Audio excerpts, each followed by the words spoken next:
What up, what up, what up, what up, what up, what up?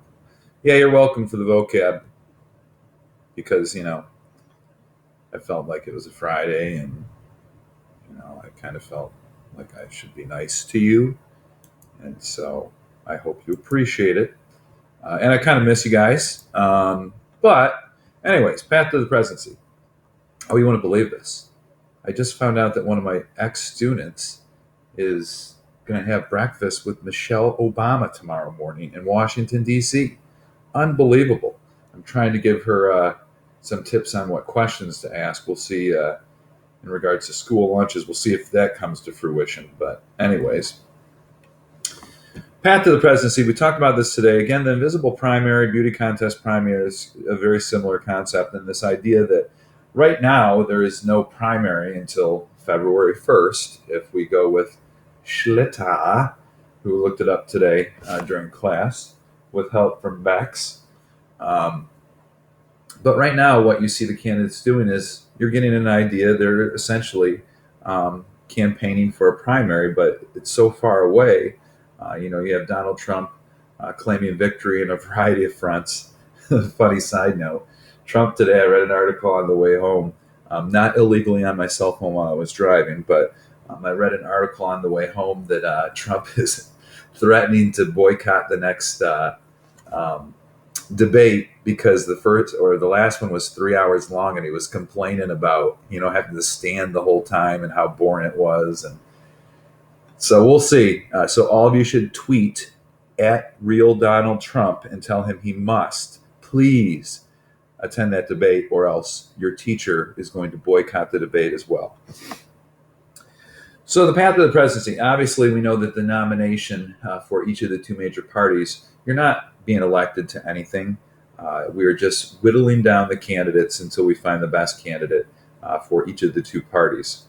Again, some would say, why don't we do this on one day? Well, one of the benefits of doing it over a period of time is you get, to kind of test and see where the two candidates are.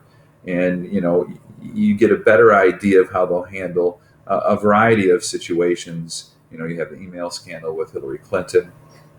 Oh, by the way, today I heard that Joe Biden has been personally making calls to various potential campaign workers. So it looks like he may be coming in. We'll see.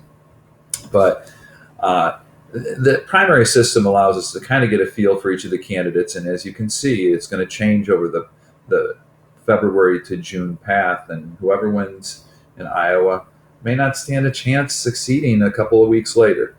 So it is a drawn-out process, and some would say a very democratic process, because it forces candidates in most states to meet with the people, spread their ideas. Although we don't get a lot of concrete ideas.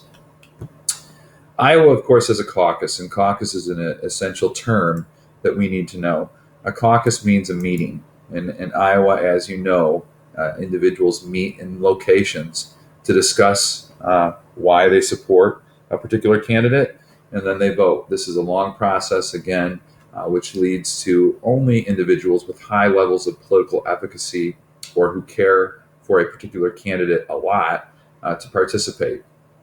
It certainly does not lead to the type of turnout that you'll see in a primary where you're just going into a booth and voting.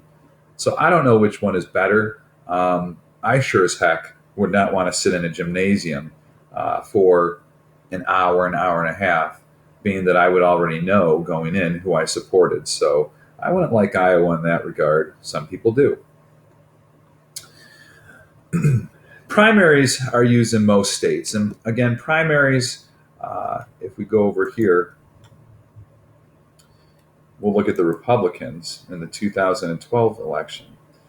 You can look at all of these primaries, and of course, the delegates for each state are divided based upon who does well in that state. Most states say you must get over 15% of the vote to receive any delegates. So you may see someone on a particular state. We'll see if Alabama holds true. Yeah, so Ron Paul got 5% of the vote in Alabama, but he got 0 delegates. So most states have a threshold, and it can vary. But most states say you must get over 15% or you get no electoral, or excuse me, not electoral college, or no delegates to the national convention. So you see, California is a little bit later. I don't know if the other individuals didn't get on the ballot. California may be a winner-take-all state. This is where it gets really messy. Some states say you must win the most votes in the state, and then you get all of the delegates. Oh no, that's not what I wanted. I want Cali. Where's Cali? If you're going to San Francisco, be sure to wear some flowers in your hair. California. Yes, it must be a winner take all state, or just none of them got over 15%. So don't get enamored with which states are you must win 15% or higher, or which states are winner take all. Again, I wish it were easier, but every state is different. So again, we can look at different states, and you can see, for example, in Georgia, Gingrich wins, 52 delegates. Romney is 21. But again, it's a long process, and those candidates that have the most money and the greatest network in regards to workers in every state, supporters in every state, stand the best chance of having a long, prolonged campaign. Jeb Bush, even though he's really, really polling bad now, probably will last a while because he's got a ton of money and he's got a ton of support. Even though you may not see it in the polls, he's got a lot of political capital, meaning people working for him. So again, the process is quite long. And most of the states are done usually by March. If you look at February, the states that are going, let's see if March had Super Tuesday. Yeah, March 6th. Oh my goodness. That's my birthday. March 6th. No wonder I was so excited in 2012 on my birthday, even though I was getting a little old.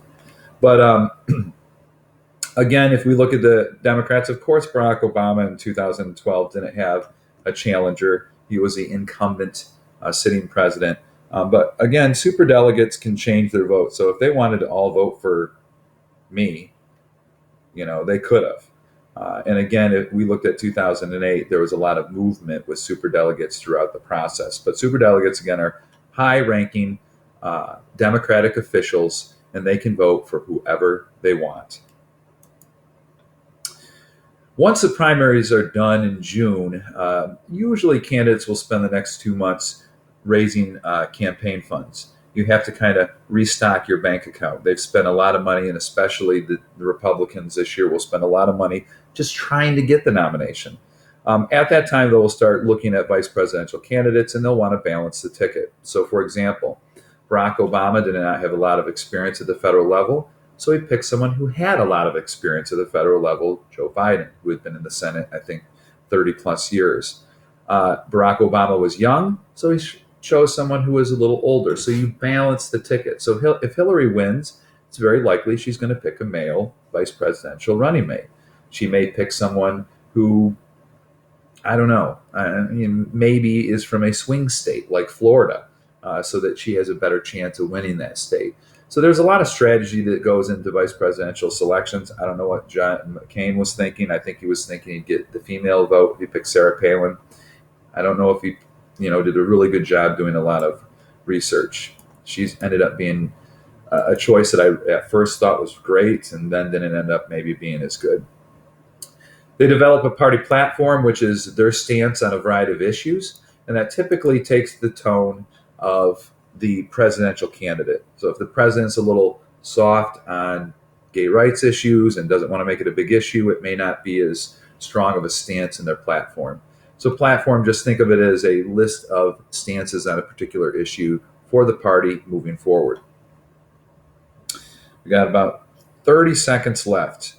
Again, if we go back, front loading is the idea that states want to get into the start of the process as much as possible. But again, the national parties determine whether that's okay. Fall campaign, you have debates, you have commercials, you have a lot of media, campaign stops, and then, of course, the general election in November. Peace.